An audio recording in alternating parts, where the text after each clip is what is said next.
जय मसीह की एंड गुड मॉर्निंग।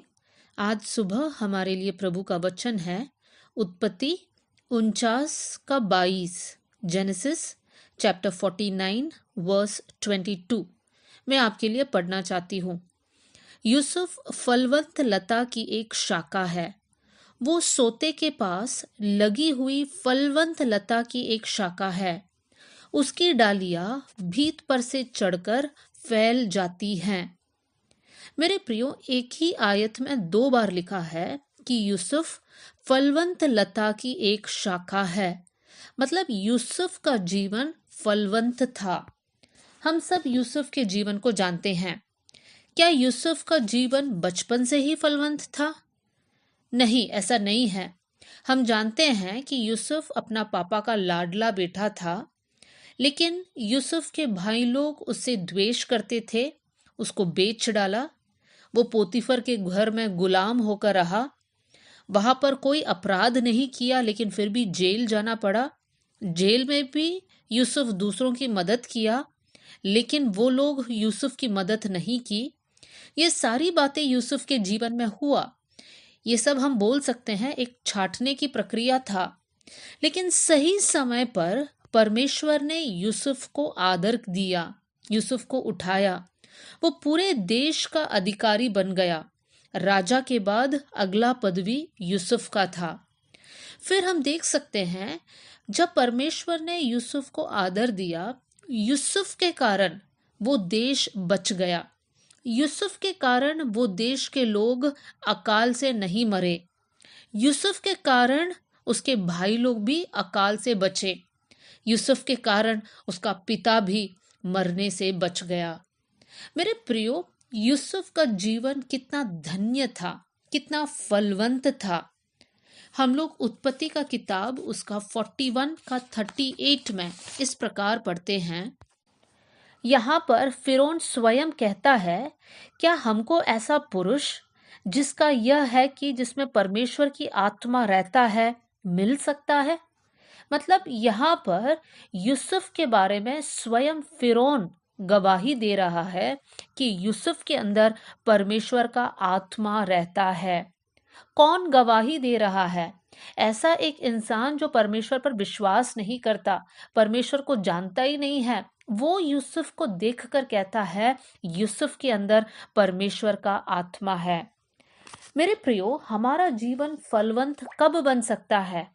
हमारा जीवन तब फलवंत रहेगा जब परमेश्वर का आत्मा हमारे अंदर है। अगर प्रभु की आत्मा हमारे अंदर नहीं है, तब हमारा जीवन फलवंत नहीं होगा। कैसे हमें पता चलेगा कि हमारा जीवन फलवंत है या नहीं? आप बस अपने जीवन को देखिए और जांचिए, क्या मेरे जीवन से दूसरे लोग आशीषित हो रहे हैं? देखिए मेरे प्रियो, फलवंत जीवन मतलब परमेश्वर की इच्छा के अनुसार आगे बढ़ना। इसका मतलब जहां कहीं हमें अवसर मिले, परमेश्वर का वचन को हमें लोगों तक पहुंचाना है। जहां कहीं एक जरूरत है, जैसा कोई बीमारी से पीड़ित है, या जो दुखी है, या आत्महत्या के बारे में सोच रहे हैं, या दुष्टात्मा से पीड़ित है, ऐसे लोगों के पास हमें जाकर प्रभु का वचन पहुंचाना है। जिनके पास कोई दिक्कत नहीं भी हो, उनको भी हमें बताना है कि स्वर्ग जाने के लिए रास्ता ये है। तब हमारा जीवन फलवंत बनेगा। मेरे प्रियो, सिर्फ बताना काफी नहीं है। हम लोग स्वयं आत्मिक जीवन में परिपक्व बनना है, और उसके बाद जिनको भी हम प्रभु का वचन सुनाते हैं, उनको आत्मिक बातों में बढ़ाना है। वो हमारी आत्मिक बच्चे बन जाएंगे। उनको परिपक्व बनाना है, और उनको ये सिखाना है कि वो भी स्वयं दूसरों को सिखाने वाले बन जाए। तब हम बोल सकते हैं हमारा जीवन फलवंत रहेगा। मेरे प्रियो, फलवंत का मतलब ये नहीं है कि हम बहुत अमीर हो जाएंगे, हमारे पास बड़ा बंगला, बड़ी गाड़ियां होंगे। ये नहीं है फलवंत का मतलब। फलवंत का मतलब ये है कि भले हम गरीब भी रहे, तो भी हमारे जीवन के द्वारा परमेश्वर की महिमा होना है। यूसुफ के जीवन को जरा देखिए। वो जेल में पड़ा था, गुलाम होके रह रहा था, लेकिन परमेश्वर उसको फलवंत बना दिया। मेरे प्रिय भाई बहनों, हम लोग ये प्रार्थना करें कि परमेश्वर आप मेरे जीवन में ऐसा काम करें कि मेरा जीवन फलवंत होने पाए।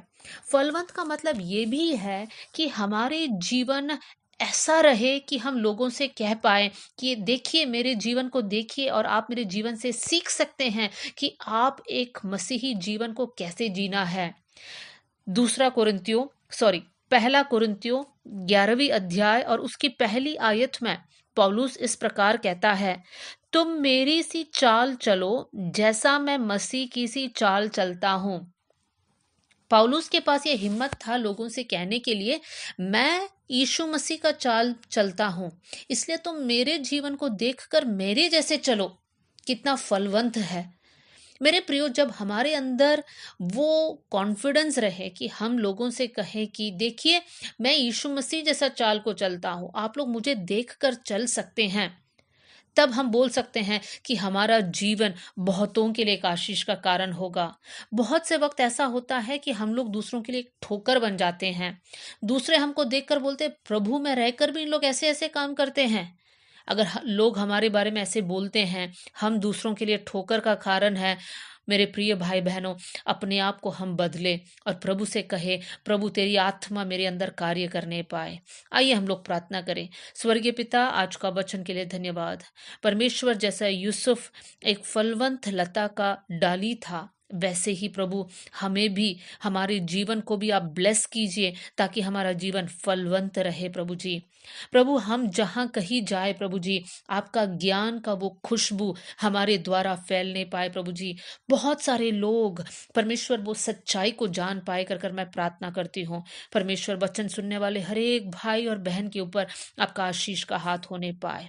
प्रार्थना सुनने के लिए धन्यवाद। यीशु के नाम से हम मांगते हैं, amen. God bless you all. जय मसीह की।